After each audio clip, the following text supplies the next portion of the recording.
Almost 55 years ago, on July 3rd, 1970, Canada's very last aircraft carrier was decommissioned and then sent for scrapping the following year in 1971 in Taiwan.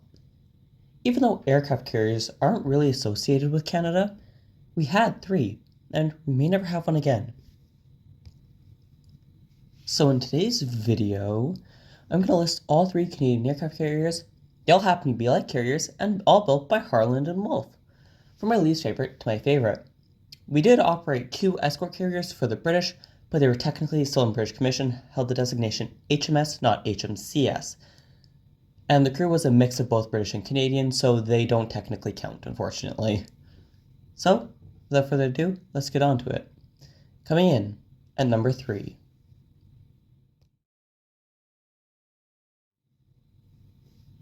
The very first Canadian aircraft carrier, the Colossus-class hmcs Warrior, was also by far the shortest serving Canadian carrier, only being in Canadian service from 1946 until 1948.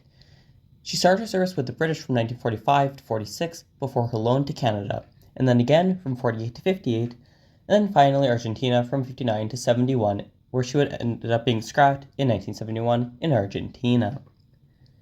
She gained a second aircraft carrier fleet mate in 1948, specifically on March 21st, only to be decommissioned on the 23rd 2 days later.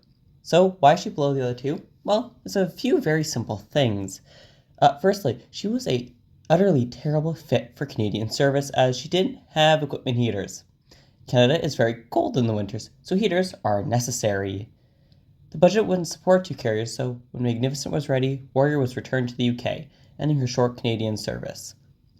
This fact, and her being the shortest serving Canadian carrier, makes her below the other two Canadian carriers. There's nothing really wrong with her foreign climates, but she was a terrible fit for northern climates with her lack of heaters. Thanks to the Royal Navy rushing her into service, which was understandable after all, it was during World War II, and they wanted her in the Mediterranean, so heaters weren't really necessary, but it made her a terrible fit for Canada.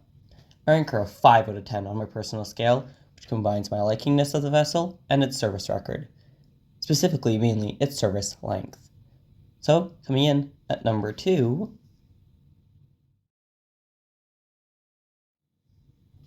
the second Canadian carrier, the Majestic-class HMCS Magnificent, Maggie for short, was the middle of the pack in terms of service life and was the first for a class in Canadian service. She served from 1948 until 57. She served with Warrior for a whole 2 days before Warrior was officially returned to the UK. However, at this point, Warrior was already in a British port, as Magnificent was due to replace her as Royal Canadian Navy did not have the budget for two aircraft carriers. She served alongside the third and final Canadian carrier, however, from January 17th to June 14th, 1957, the longest period of two Canadian carriers being commissioned at the same time. However, she had actually left Canada in April for the UK in preparation for her return to the Royal Navy, and was sent right to Royal Navy Reserves, where she ended up being scrapped in July 1965. Well, why is she above Warrior? Well, firstly, she served much longer and was actually suitable for normal climates this time, so progress. Secondly, since she served longer, it actually feels like she belonged to Canada instead of just feeling like a rental like Warrior was.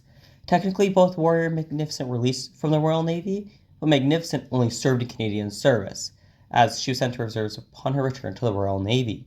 So she feels more Canadian to me. I still like Warrior, but definitely not as much as Magnificent. On my personal scale, I rank Maggie a healthy 8 out of 10, 3 points higher than Warrior, especially since she had heaters, unlike Warrior. However, coming in at number 1 is only the last of the Canadian aircraft carriers, the longest serving and most recognizable Canadian carrier of all time. She even roused the HMCS Haida for one of the most recognizable Canadian Navy ships of all time, along with all three Athabascans. So, coming in at number 1, and as my favorite Canadian carrier of all time, and in fact, my favorite aircraft carrier of all time,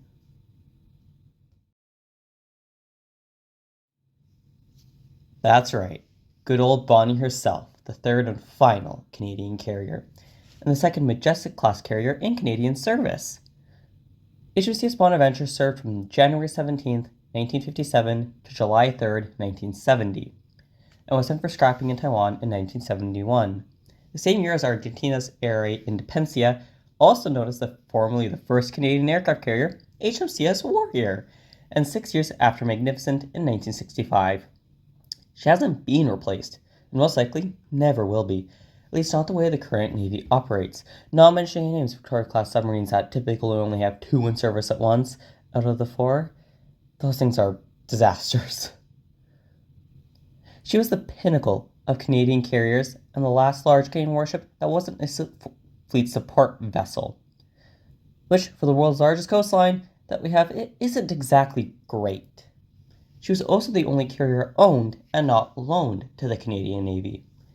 The Navy was offered a Hermes class by the UK and 2 Essexes by America, but they chose Bonaventure, formerly the incomplete HMS Powerful, as she was cheaper being a light carrier and not a fleet carrier like the other 3. The UK providing assistance also helped matters. We could have had a fleet carrier, but no, budgets got in the way, and that's unfortunate, as that would have been amazing. Bonnie was adored by everyone, and even today, 54 years after her scrapping, she still is. And it's amazing after all this time that she hasn't been forgotten. She was the first Canadian carrier I knew of, and is one of my favorite Canadian naval ships of all time after HMCS Haida, and is in the top 10s with the 3 Athabascans, and just above the cruisers Ontario and Uganda, later Quebec. She was the pride of a declining Navy that has continued to fall since, although there might be light at the end of the tunnel for the Navy, but who knows for certain. She's one of my favorite Canadian naval ships of all time, along with a few other ex-British ships, HMCS Haida and the 3 Athabascans. On my scale, she's easily a 10 out of 10, and I'll have a go at anyone who disrespects her. Or I'll just let Haida do it. After all, she's a fighting ship in the Navy for a reason.